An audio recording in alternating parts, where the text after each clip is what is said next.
Thank you, Mr. President, for giving me the chance to amplify the voice of the Syrian people. This is the first time since I left Syria I faced the people who supported the regime in killing my father, in killing my oldest brother, in killing my youngest brother, in killing my childhood friends. When the soldiers came home to kill my family, my mom heard one of them speaking Farsi. He was an Iranian officer sent to kill our hope for democracy. That's when the people of Syria realized that we have more than one enemy, and we need more than one friend. I stand before you today holding 14 messages sent to you, members of the Security Council, from 14 Syrians representing all of Syria's governorates, 14. Each wants to tell you the following. Rama from Dara Governorate says to you, you have the power to turn our nightmare into a dream, so please do it. Ali from Damascus says, isn't it surprising how powerful you are, but how powerlessly you act in the face of our enemy? Well, Sarah from Homs says to you, my daughter is severely sick. Can any of you help fly her out to any safe hospital anywhere in the world? And you have Yasser from Hama, and he says, I lost everything on your watch. And you just like to blame things on other members. You blame it on Russia just to push the responsibility away from you. Hiba from Latakia says, Syria has never been scarier than now. Even the supporters of the regime are being arrested by the regime and tortured and killed. Just so you know, I am not going to filter the voices of the Syrian people. I'm telling you exactly what they say. And here it comes. Karim from Idlib says to you, you have been acting so lame since 2011. I lost everything I ever loved. I lost everything I have. And he tells you, fuck you for not being useful, for not being respectful to human lives and human rights.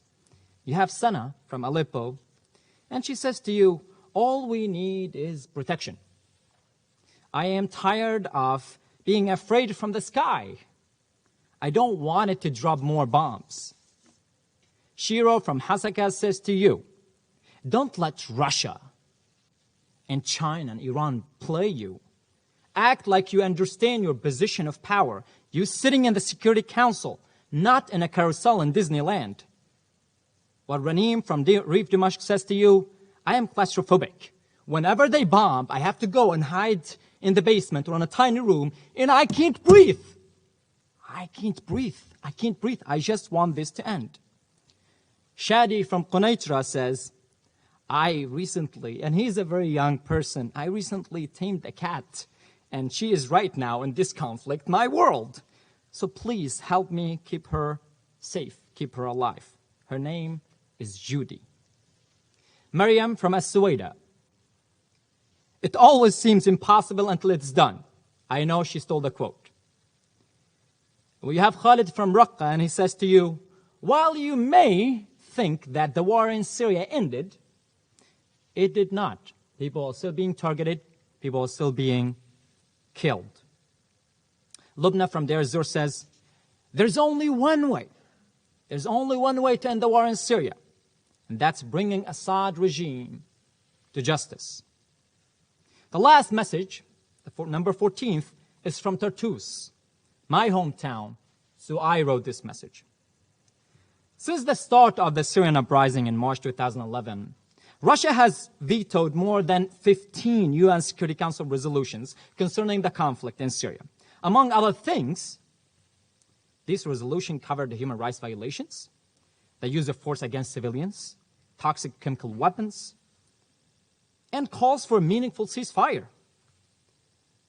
Russia did that to provide political cover for the Syrian regime and to protect Moscow's strategic interest and arms deals with the Syrian state. So my question is, what is wrong with you? Don't you have any sort of humanity? Did you shut it all entirely? How do you sleep at night? How do you look your kids in the eyes? And don't you dare to give me anything about the sovereignty of the Syrian regime. This is just too lame argument by now. The Iranian regime and the Iran-backed militias did not get enough from killing the brilliant minds of Iraq, like Ihab al-Wazni or Hisham al-Hashimi, who were key leaders of the opposition to the Iran brutal regime. Killing them was not enough, so they crossed the border, then they came to Syria, and they slaughtered, raped, and they burned both human animals and trees. And if you want proof of that, go check atrocitiestracker.org, a project of the Syrian Emergency Task Force that sheds a light on the evidence and the testimonies of the families and victims of Iran and Syria and Russia in Syria and in Iraq. Early this year, a member of this council welcomed the Syrian dictator Bashar al-Assad into their home, the United Arab Emirates. Don't you have any respect for the people who've been suffering for years, for everyone who died under torture in Syria, for every mother who lost her kid? Don't you have any respect for those people? Normalizing Assad is a crime. Tourists and travelers from around the world must know of your support to the killing of children and women in Syria. We will make sure, I will make sure, they will find out and understand how completely devoid of morals the leadership of Emirates is. And when the people know, where will you hide? Behind Burj Khalifa? It won't be as tall, it won't be as big as your shame. So shame on you. Shame on you, and shame on Jordanian, on Jordan, the country that does not allow the pregnant women of the Rukban camp to go to a safe hospital in Jordan to give birth to a life. Shame on you both. You are insulting the great people of the United Arab Emirates and Jordan. The United States. Recently, your government has been very limited to empty statements, no actions. You're supposed to be the leader of the democratic world. I don't even see you in this global arena anymore. You will never be able to protect your democracy, to protect the rights of your women and your children in school if you ignore human rights elsewhere. It's all connected. A lot of people used to think of America as the greatest country in the world. Now we actually need proof of that.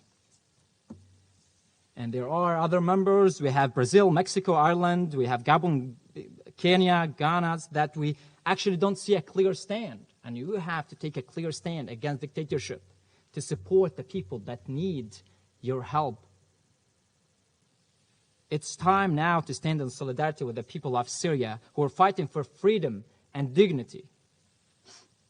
Turkey and Lebanon has been very generous in welcoming so many refugees. For that, we are no doubt very grateful. However, the Syrian people at this moment are facing a lot of discrimination, a lot of racism, and a lot of insult on a daily basis. And we want to encourage, we want to ask the Turkish government, we want to ask the Lebanese government and every government where there are Syrian refugees to actually be more responsible, to honor those who seek refuge in your home. The people of Syria will remember the ones who did them good and the ones who did them bad. As I testify before you today, there are millions, that's millions of people that depend on humanitarian aid in northwest and northeast Syria. These innocent people are held hostage to Russia that keeps hostage all the cross-border points, including Bab al-Hawa.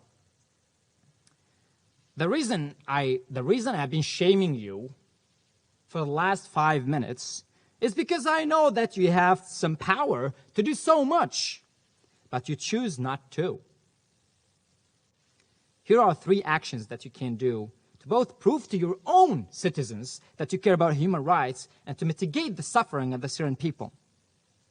First, pressure Russia as much as you can to extend Bab al-Hawa and open all the other cross-border points to allow humanitarian aid.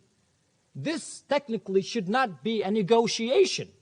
It's humanitarian aid we're talking about. Second, follow Germany's lead to use massive amounts of evidence to prosecute the Syrian regime and its allies. This step can help to slow down or prevent the normalization of the regime that is still insulting you on a daily basis by committing crimes against humanity and war crimes.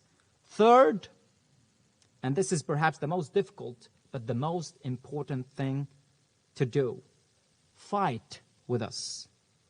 The Syrian people fight with us to free every mother, every father, every brother, every sister, every neighbor, every friend who is being captive for simply taking to the street, demanding their rights and asking for accountability and justice. لكل سوري، لكل ناجي، لكل ضحية، لكل مهجر، لكل أرملة، لكل يتيم.